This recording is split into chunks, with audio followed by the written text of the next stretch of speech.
Welcome into 49ers Access. My name is Sterling Bennett, and the hits keep on coming for the San Francisco 49ers. Not only did they lose in humiliating fashion against the Seattle Seahawks in the divisional round of the playoffs this past weekend, they also lost their defensive coordinator, Robert Saleh, who returned this year to tons of praise for all the right reasons, led what was a injury-riddled defense to insane heights for how banged up they were, and now they have to find a replacement for him, meaning that for the fifth time in as many years, the San Francisco 49ers front office head coach Kyle Shanahan, John Lynch, will be searching for a brand new defensive coordinator.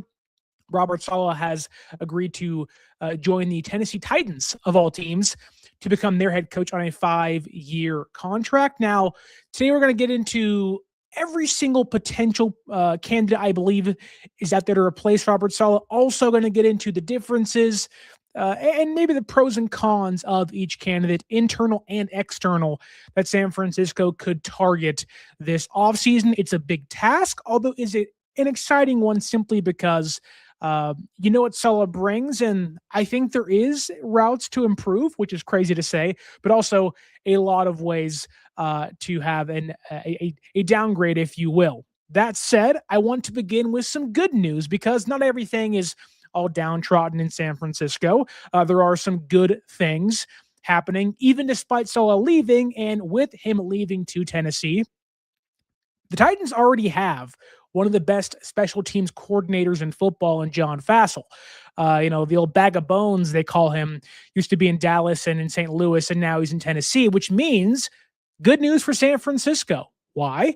Because Brant Boyer is likely sticking around for at least one more season on the coaching staff, which you saw his impact this year.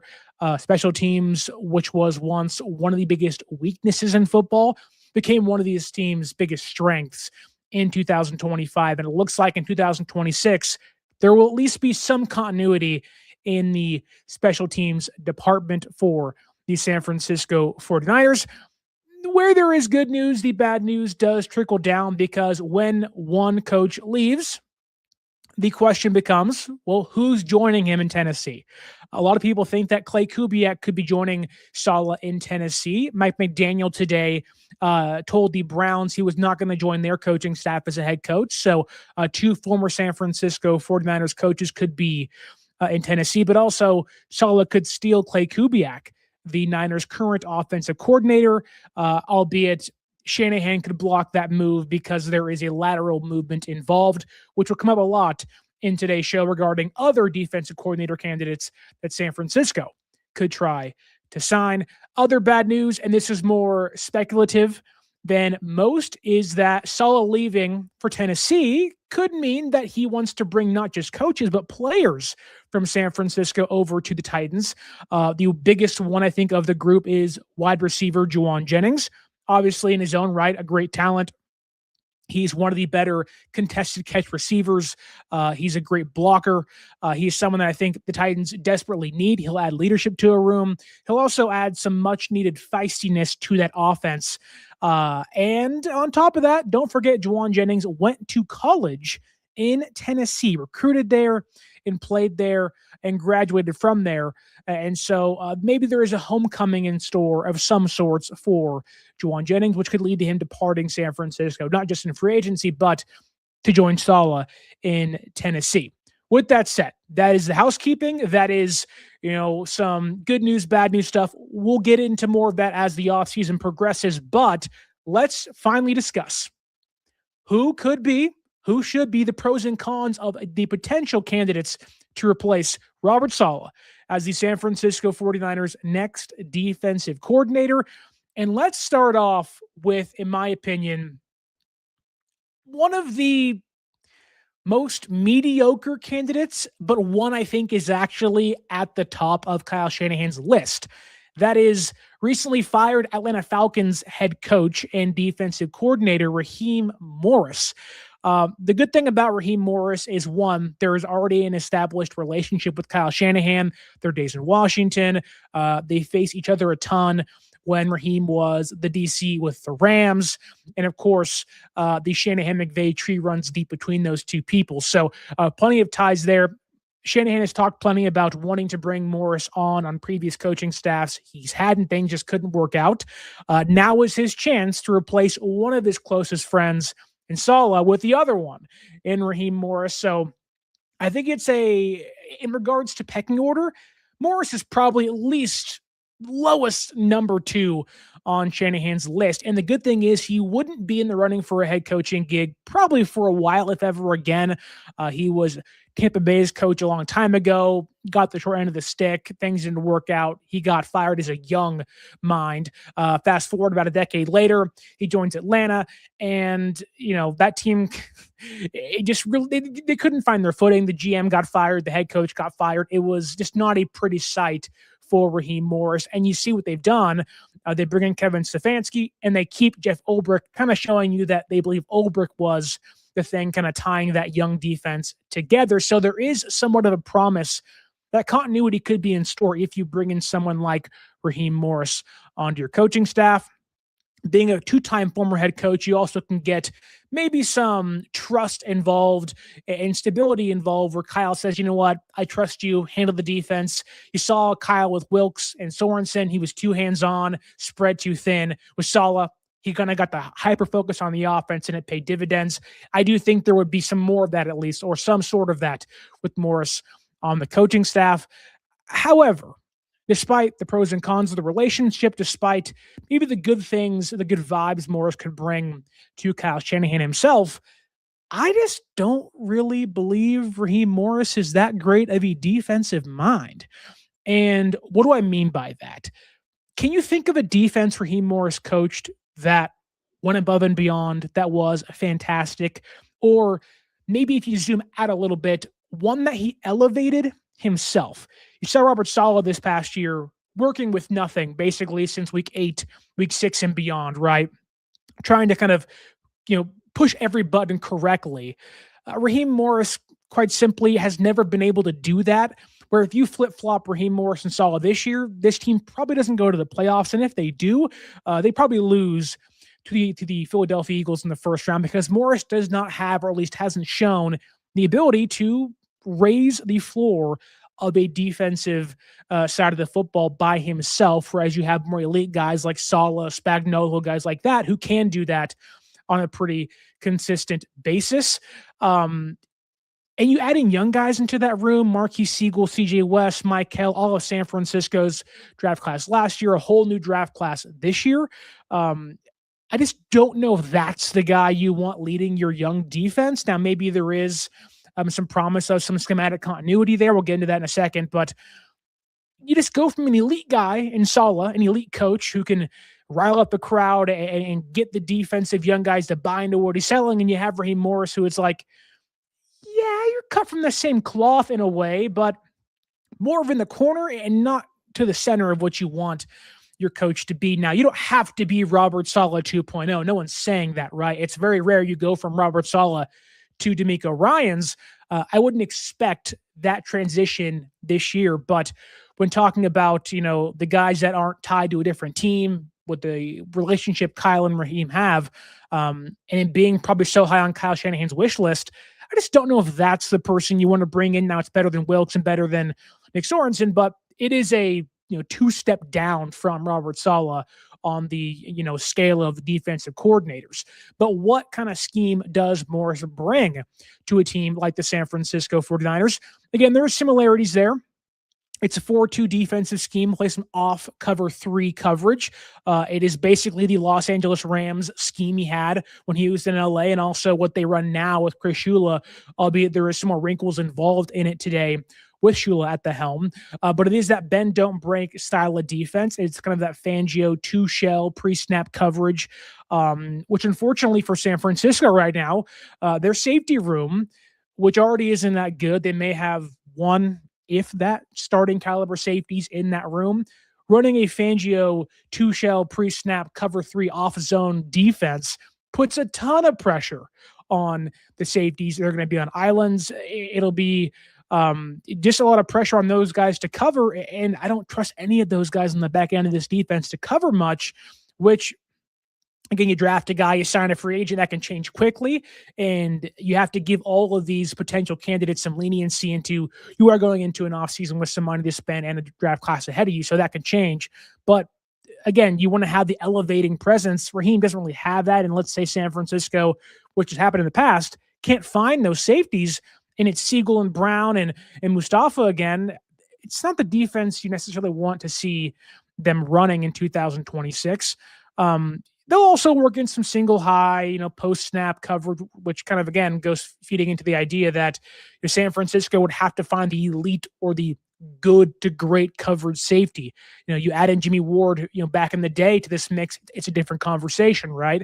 But now you have the guys you have, and not to say it wouldn't work, but the probability dwindles a lot is how I'll word that. Now, we'll get to see if maybe Raheem Morris did pick up some things from Jeff Ulbrich and see if the impact of that more solid style of defense rubbed off on him. But it's a big ask. And I think that, Morris is more likely to run the scheme that he likes. That is that 4-2 off cover 3 zone with the pre-snap and in the Fangio style kind of 2-shell coverage. And I don't want to put that much pressure on a defense. I don't know if they're going to have that safety and help on the back end. Going into his coaching influences will kind of impact how he calls games and how he kind of shifts his focus at times and how he game plans on a week-to-week basis.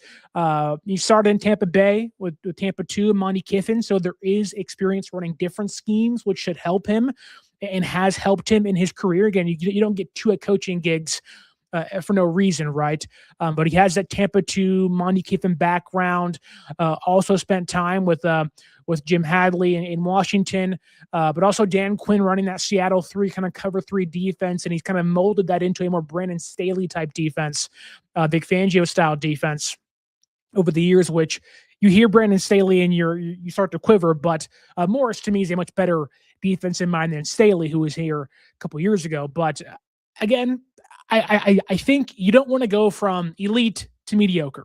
And that is my fear with Raheem Morris. But of the likeliness meter, I'd probably say about an 85% Raheem Morris is the San Francisco 49ers' next defensive coordinator. I see some of your comments here.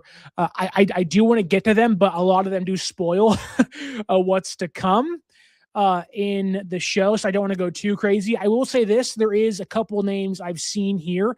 Bobo says, go get Pete Carroll. Let's not smoke some drugs. I get it. I like Pete Carroll. He's a good guy, but his time in the NFL is probably over unless you have him overseeing some things. I would not mind Pete Carroll being an assistant or kind of an overseer of the defense.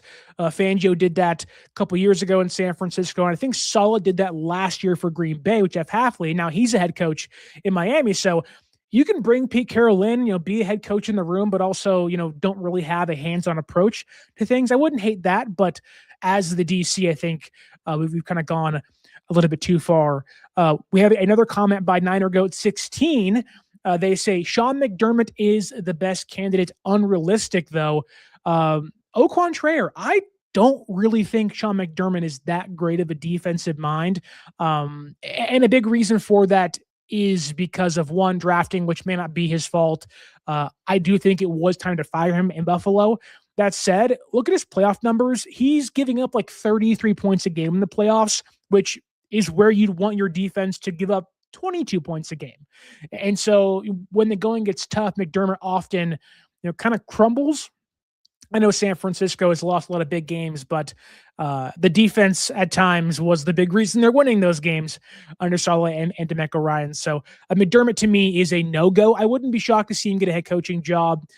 Cleveland might make some sense, or take a year off and just kind of, maybe take a step back and just kind of reset yourself after a long tenure in Buffalo. But I wouldn't want Carroll unless it is that advisory role, and I would not want McDermott at all in San Francisco.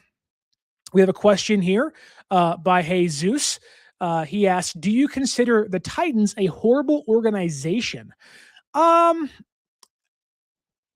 are run poorly at the top. Yes, the ownership But I do like their GM. I think they put together a pretty good draft class last year, have a ton of money to spend. I do like Cam Ward a lot. I just think that the offense last year, having a head coach fired, that they need some stability. They wanted Mike Vrabel.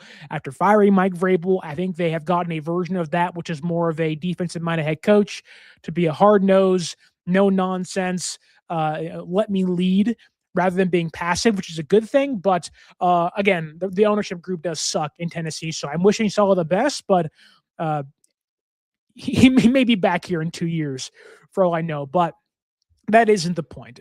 I do wish Robert Saleh the best. Unfortunately, he didn't stay for 2 years. Could have gotten a third-round draft pick in return, but not the case. Moving on to someone who I do not think is likely, but I would absolutely love. There are hoops you have to jump through to make this possible. I put this on social media, and you probably already saw it on there if you follow me, but I would love to somehow acquire Matt Burke, the Houston Texans defensive coordinator. Now, like Clay Kubiak, the Houston Texans can block any potential lateral movement or interview requests because he go from DC to DC. So again, the odds are very slim of this, but I would love to get Matt Burke in the room. He fits that Robert Saleh aggressive style. I'm not sure if the Niners can kind of circumnavigate the lateral movement rule, if they can kind of give him a different type of role, albeit still being a DC.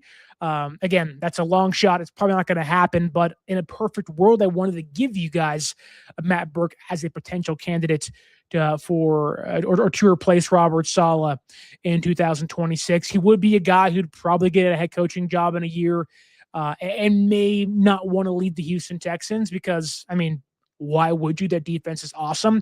And his best chance of being hired probably comes from coaching that defense again in 2026. But he runs that 4-2, cover 3, wide 9 defense. He has nickel fronts. He runs the slants, the twists with the defensive line. He does run that split high safety like Fangio does, but so does San Francisco at times. And he plays quarters and he loves the blitz. If that does not sound like Robert Saleh, I have no idea what does. The coaching influences, he's been everywhere under the sun. Vance Joseph, I think in Denver, Marvin Lewis in Cincinnati, was under Jim Schwartz in Detroit for a long time and Philadelphia. And then Jeff Fisher with the Titans. He's been, again, everywhere.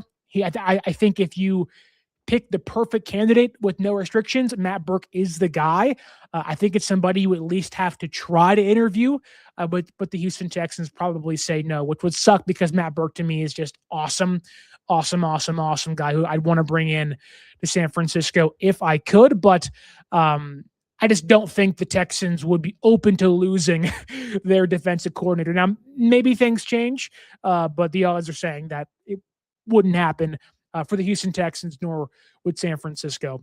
But let's stay in Houston for one more second. I do think a person like Corey Unlin, who is the Houston Texans defensive pass game coordinator, could make some sense. Spent time in San Francisco with DeMeco Ryans, left for Houston's with DeMeco Ryans. I think it's somebody where if you want to stay in that coaching tree, you at least talk to Corey Unlin. He's been in San Francisco. You know him pretty well. He knows your defense, knows what Shanahan expects of that defensive group.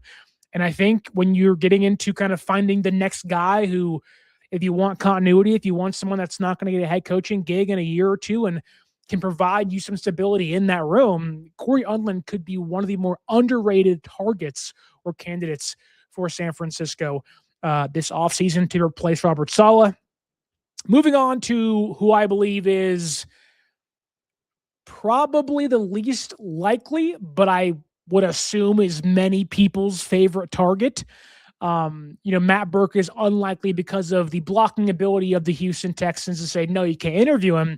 Meanwhile, Brian Flores, the evil genius mastermind of the Minnesota Vikings defense, he's a free agent. He's not under contract. There are no ties with him to Minnesota. You wouldn't have to ask permission. He's out there getting head coaching interviews, and maybe if nothing fits or teams go the other way and he's thinking, you know what, it's time for a change, maybe San Francisco could be an option. I think he is right now the best defensive coach in football. I think when you discuss elevating defenses, elevating your personnel. Saleh is one of the best at doing that. Raheem Morris, not so much. Brian Flores probably is the best at doing that with the Vikings the last couple of years. And I think he's someone that Shanahan can hire and just say, hey, you cook, brother. Do your thing. We don't have to talk. You don't have to communicate. I trust you wholeheartedly, which is very valuable to a coach like Kyle Shanahan, who also calls plays. And if he loses Clay Kubiak, there probably is more pressure on him to be the head of the offense on top of what's already there. Now, again, there is a perfect scenario to bring in Brian Flores. He's currently a free agent. There is no contractual ties to the Vikings. There is no permissions that have to be asked. He's a very aggressive play caller on the defensive side. He runs his own style. He's super unique. He has that head coach demeanor. He was unfortunately kind of given the short end of the stick with the Miami Dolphins as their head coach, but also he's learned under two of the best in the AFC the past 2 decades in Mike Tomlin and Bill Belichick. Now, that is where things get tricky because where Flores loves to blitz, he loves to be aggressive. He'll bring a 3-man rush. The very next play, it's a 6-man rush. He'll change things up game by game. He'll make things on the offense so tough. You've seen it the past couple of years. He is a defensive mind that can foil or can be a foil to a Kyle Shanahan offense, which really isn't many defensive coaches in football. It's Spagnuolo, McDonald, and Flores. And at times it was Jim Schwartz. Well, you can get one of those guys in your room, take it away from one of your competitors, and why wouldn't you want to say yes to that, right? And I think that he is someone that is never complacent in his approach at defense. That's where everything is great. However, if you've noticed, I haven't talked about schematics at all because that's where things get really tricky. And Jesus says here, Niners don't have the personnel for Flores. Yeah. The Niners would have to not uproot, but definitely change how their defense is run.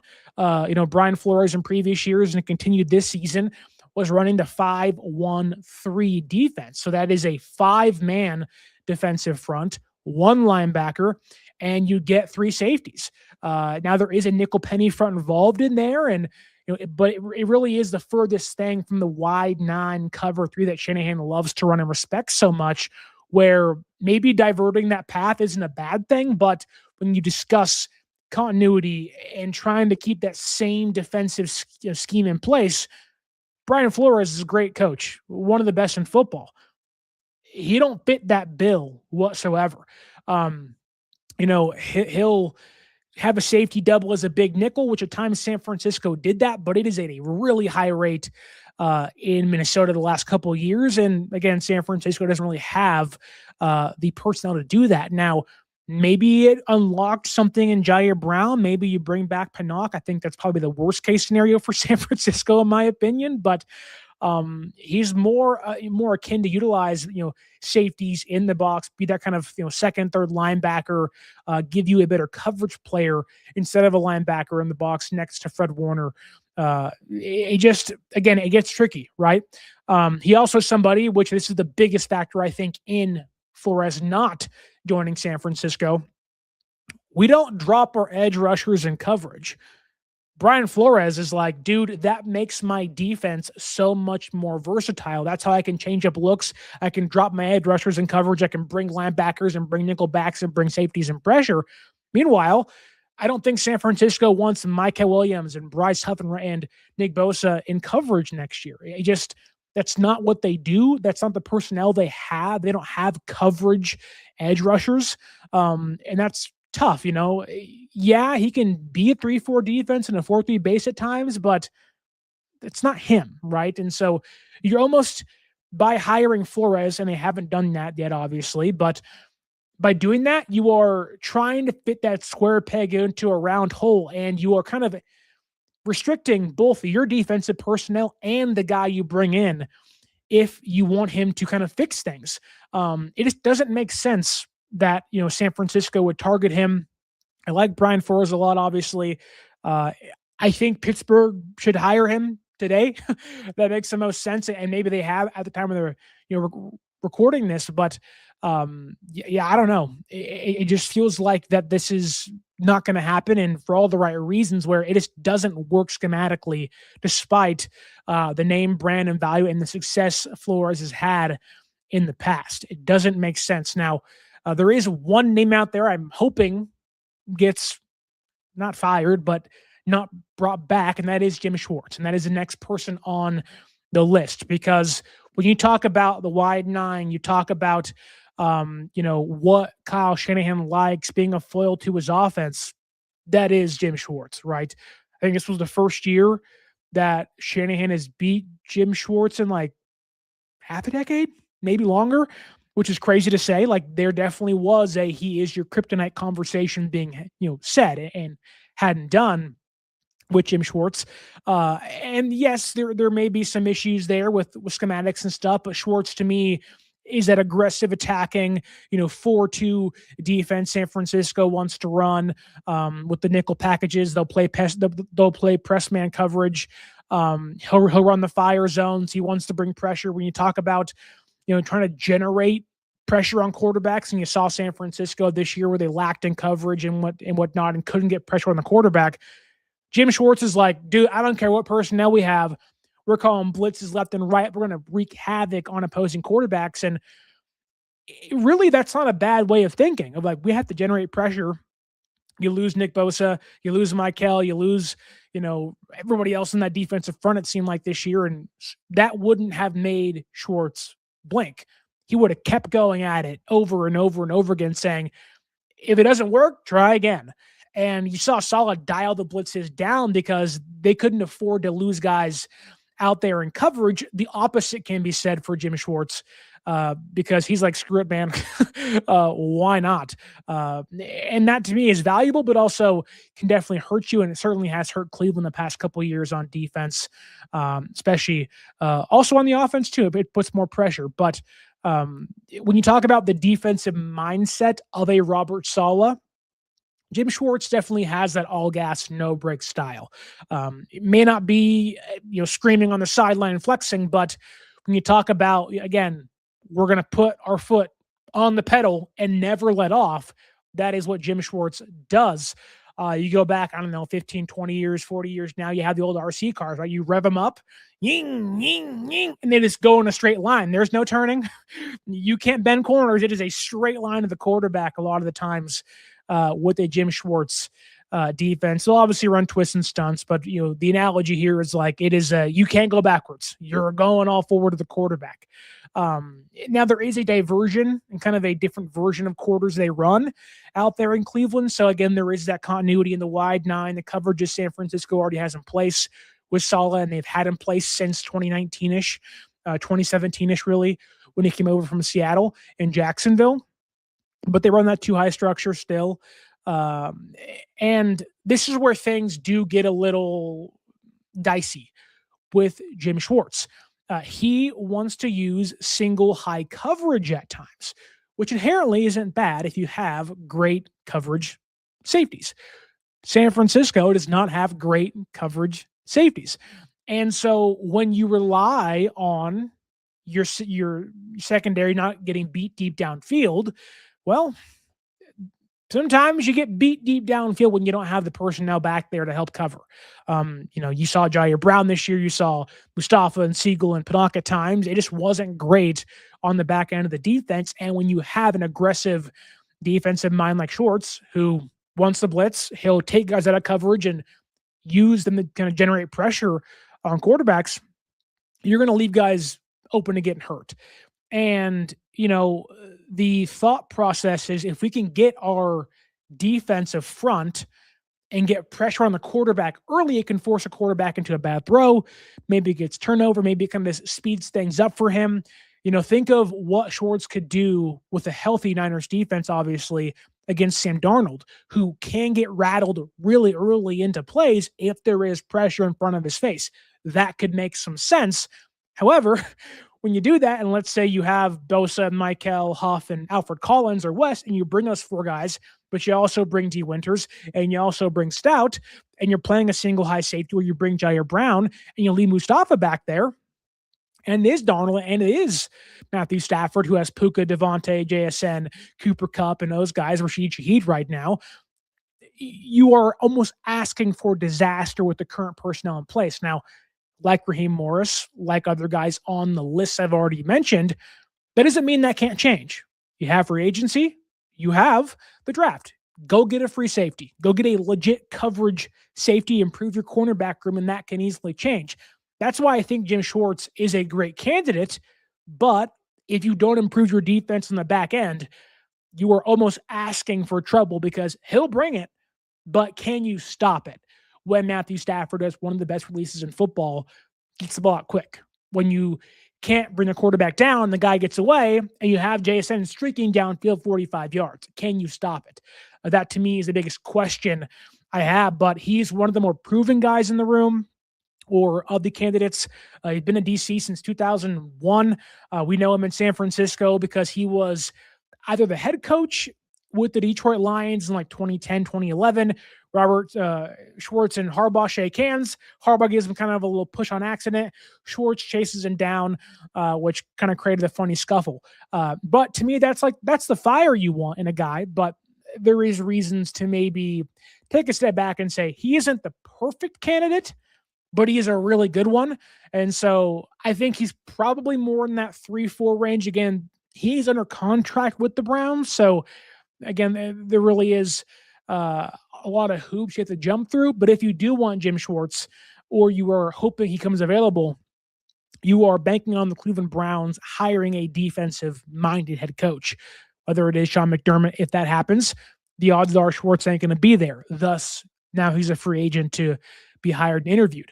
But if they hire an offensive mind, then they're probably going to retain him. And Jim Schwartz is also in the running for the Browns head coaching job too. So that could be one you have to kind of wait on for a little bit. And we're not sure exactly how quickly Shanahan wants to act on finding the next DC of the team.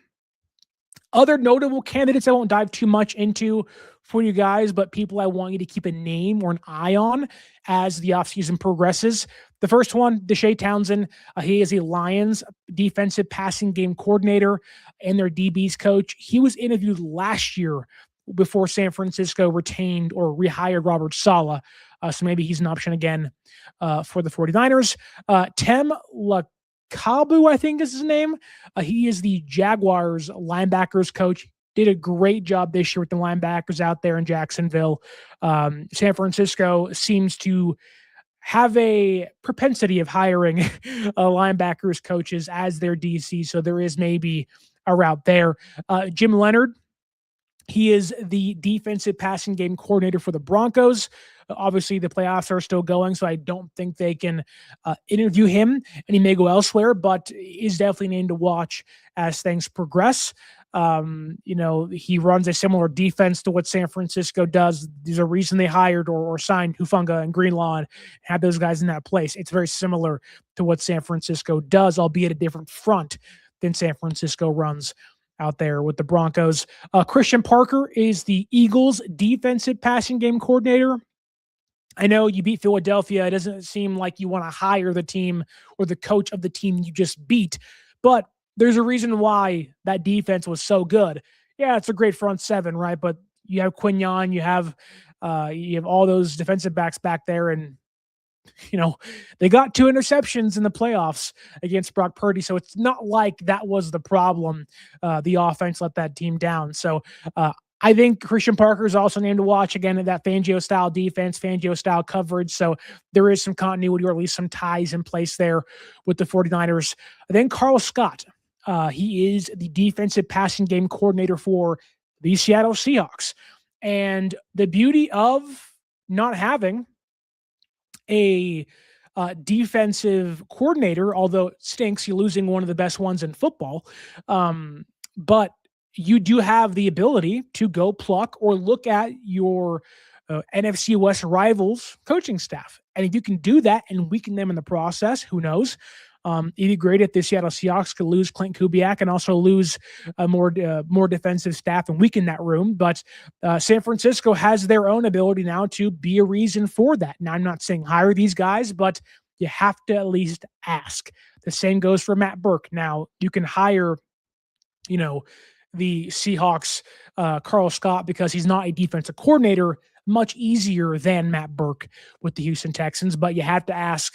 It's one of those things where, you can do your due diligence on the opponent, on a rival, and maybe you hire that guy, get a leg up. He can tell you their defensive secrets, how they were stopping you, and maybe that can lead to success next year down the road. But also, he could say, I don't want to leave. And that's where things get, just kind of fizzle out. That said, I do want to move on to some internal candidates. But first, I want to go back to the YouTube chat for a split second because we have some more comments. Big Brick 84 says, not saying it would be the best fit, but any chance we can get Vic Fangio away from Philadelphia? No, Philadelphia would probably just say you can't talk to Vic. Now Vic wants to leave, maybe, but they're going to they already fired their OC. And I doubt they're going to fire the DC, who was the reason they were even in that game in the playoffs. So Vic Fangio not on the table for San Francisco unless something drastically changes in the next couple of days in Philadelphia, which I wouldn't count on. Bobo says Vance Joseph, who's the Broncos DC, and then Jonathan Gannon, the former Cardinals head coach and Eagles defensive coordinator. Both those guys do not run the same scheme Shanahan likes. I don't think Jonathan Gannon's actually that good of a DC or head coach, so I wouldn't want to bring him in. He had some pretty good personnel this year, and they just couldn't find any consistency. Obviously, the offense sucked in Arizona, but both those guys do not run the wide nine, which maybe San Francisco wants to change that, but I'm assuming not. Hence why you have guys like Raheem Morris and Jim Schwartz somewhere in the top 5 of, I'm sure, Kyle Shanahan's short list to be this team's DC. And also a reason why I would like Matt Burke or Corey Unlin to be involved in the conversation somewhere, because there is that continuity Shanahan likes to run. You don't go 10 years in to your head coaching job and then say, nope, we're changing things up, when you've already drafted and signed guys to massive contracts. Now, had it been last year, maybe you can make that change. But this is not last year. You don't have 11 draft picks to spare on or in April. So, you are stuck running that wide 9 cover 3, or at least, quarters defense that they ran the last, near decade in San Francisco. I like where your mind's at, though. Why not get tricky with it? Hence why I think you see people mention Brian Flores. But again, personnel matters, and San Francisco lacks the personnel to run those Vance Joseph, Jonathan Gannon style defenses. At least up front. Coverage-wise, different story. But up front, it doesn't fit. Big Brick 84 says, Navarro Bowman from the linebacker coach with the Chargers, can he be San Francisco's next defensive coordinator? He's actually stepping away from coaching to, I think, be with his daughter, I think. Maybe his son, his child, nevertheless, because he wants to be an involved parent. Good for him. So maybe in a couple of years, if things change, maybe he can be brought in, but he will no longer be coaching the Chargers next year. So that probably means no. Bobo also says, how about former Pittsburgh Steelers head coach Mike Tomlin? I have a hard time believing Mike Tomlin wants to be a defensive coordinator ever again. He's somebody who I think, like McDermott, may take a year off, might do some media, and then come back in 2027 once a better gig's up. Like, think about this. If Philadelphia stinks next year, you fire Sirianni and you just plug Tomlin right in there. That's the perfect scenario for Mike Tomlin. You stay in the state. You stay in the same state. Wow, words are hard. You just move over, a couple miles. That to me is like the one job he's probably circling. The defense is already there. Vic Fangio's already there. You honestly, if you are an Eagles fan, you want to win games, but if you hate Sirianni, watch out for that in 2027. But going into the internal candidates, I want to remind you guys, if you want to watch either MLB games this summer, NBA playoffs and trade deadline are nearing, albeit not super close, but they're nearing. Use our promo code 49ers Access, 49 ERS ACCESS at SeatGeek.com to save yourself $20 off your first purchase. I love discounts. You love discounts. I'm sad San Francisco 49ers football is over, but saving a free $20 can also help me cope with the loss against the Seattle Seahawks. But moving along to the internal candidates here that I think San Francisco will at least discuss. I won't get too deep into things outside of one candidate, but the first one is Daniel Bullocks. He is this team's defensive backs coach. He's been here for, I think, nearly a decade. He knows the coverages. He knows what Shanahan likes. He's someone I think they respect a ton. He also got to share a room with Gus Bradley and Steve Wilkes and Saleh and Ryans. He's seen it all. He knows what works, what doesn't work. And I think, San Francisco's biggest improvement probably needs to come, yes, on the interior pass rush, but also coverage has to get better. He could be someone that comes in, respects things. I also think if you have Bullocks become the defensive coordinator, you really become reliant on KJ Wright and Chris Kocurek. The last two times they've had, non-linebacker, kind of, front seven centric defensive coordinators, it was Steve Wilkes, who's a DB coach. That went so far, but they were healthy that season. Then you had Nick Sorensen, and things were just terrible. So you really have to have that marriage of, coverage and pass rush and run defense. And I don't know if Bullocks has that, but he's certainly someone that can bring that continuity Shanahan likes. The next guy, probably a lot of people's favorite, and one I think maybe is number two, or at least number one, maybe on some's internal candidate list. That is KJ Wright, the linebacker coach. There is no doubt in my mind. They are trying to mold KJ Wright into being the next defensive coordinator. He knows that Seattle defense. He played in that Seattle defense under Gus Bradley, under Pete Carroll. He's now learned under Robert Saleh for a year. There's every reason to believe KJ Wright is maybe the favorite to be this team's next defensive coordinator. He knows that defense well. He's a linebackers coach, like DeMeco Ryans was, like Robert Saleh was in Jacksonville. It just has the makings of the next guy on the sideline, fired up in that room. He played with Fred Warner, or at least across from him, a couple of years. And so, there is reasons to buy into the fact that Wright equals the right choice, if you will, to be the next DC. I don't know where his mind's at. We haven't seen him on display. San Francisco's linebackers took a big crap late in the season. So is that his fault? Probably not. Injuries, piled up for them. Obviously, you lose Fred and things get, kind of nasty and dirty. But I think KJ Wright is probably at least on the top of my internal candidate list. Now, I don't think he is the likely internal candidate for Kyle Shanahan, but I do think that he is someone that if you wanted to have in that building for the next 3 years, that's the guy. He knows the building. He knows the defense. Been with Kyle for 2 or 3 years now. He knows the personnel. That to me is this makes this is the A+ move right here. If you want to have him be there for 3 or 4 years, 2 or 3 years, provide longevity, provide consistency, run that Seattle cover 3 wide 9 defense. This is the prototypical dude that you'd plug and play, right? However, the last guy on our list today, I think, is maybe the in case of emergency, break the case DC candidate, but one I think that Kyle brought in for this exact reason. Last year when San Francisco brought in what I'm calling this all-star cast of defensive coaches. You have KJ Wright, you bring back Robert Saleh, you have Chris Kocurek. Then you also hire Gus Bradley, and he becomes kind of the assistant, head coach and kind of, assistant defensive coordinator, if you will. On top of that, why'd you bring him in? He's probably not going to get a defensive coordinator job this year or last year, right? You let him coach under Saleh, learn the personnel, learn what Kyle likes, be in the building, get familiar with the players in the staff. Saleh is probably going to leave. He has head coaching aspirations. Here's our safe choice. Here's the guy brought in to kind of, be the next, 2 or 3 year guy and just not be an A+ hire, but be the comfortable hire. And there's nothing wrong with comfortability. However, where Gus Bradley runs that Seattle cover 3 defense. I think there is a lot of ways to improve from him, right?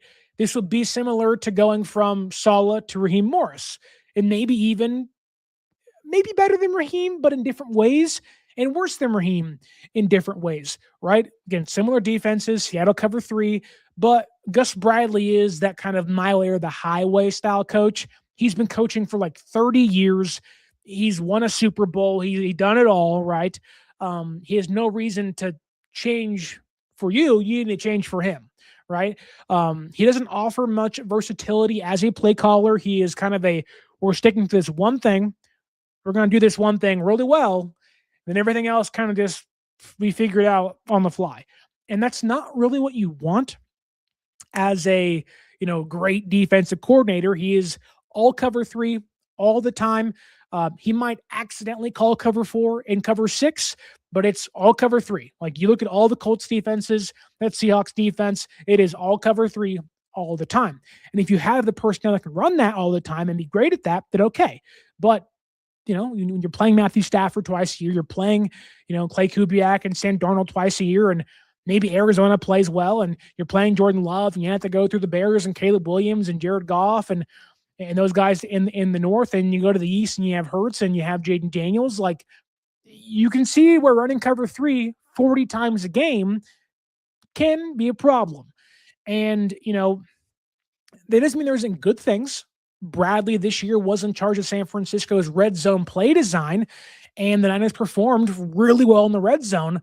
They were this year's 24th overall defense pre-POA or pre-PA, excuse me. They were 14th in red zone touchdown rates. So you had a massive jump when things got tight, when things got kind of crunched together and the field got short. Gus Bradley did a really good job, which is that kind of bend, don't break style, Seattle cover defense you want. But he's not a Jim Schwartz.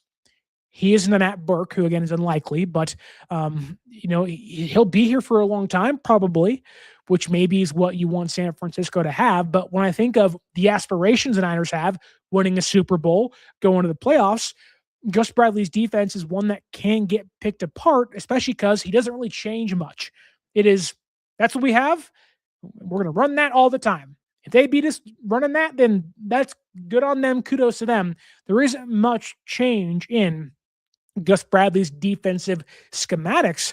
And I think the best way to describe him is he's solid. He can help stabilize that room while you try to find the next guy. He can be a stopgap to the next great guy. Maybe he is that 1-year stop to KJ Wright finally becoming the next defensive coordinator. Maybe it's Daniel Bullocks. I don't know. To me, he isn't the long-term solution to San Francisco's defensive coordinator role. He's less of a schemer, but he's more of a coach, which isn't always a bad thing. But you talk about Spagnuolo and Flores and Schwartz and Saleh at times. You talk about the best defensive minds in football. Gus Bradley is somewhere in the middle. Not bad, but he also isn't great. And I don't think San Francisco is in at least right now, the business of looking for mediocre or just good. You have a young defense in a Super Bowl window, at least that's what they believe. And I think they're pretty close. You want a playoff game this year?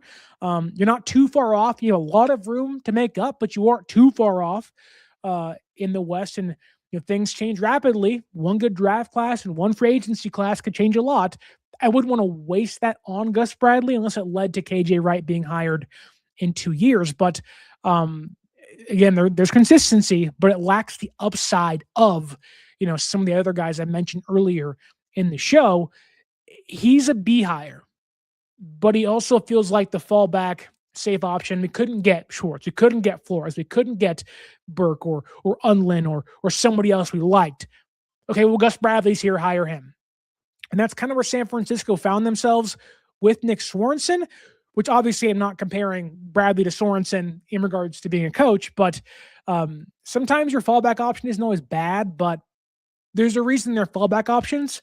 It's not your first choice.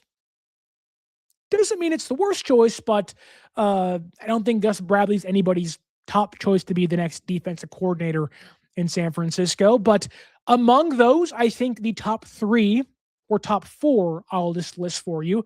I think you're going to have Raheem Morris. If Schwartz is not in Cleveland, that makes sense.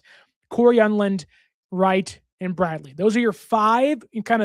That's the bunch I think will be in the running for San Francisco's defensive coordinator job. Gus Bradley, KJ Wright, Corey Unland, Raheem Morris, and Jim Schwartz.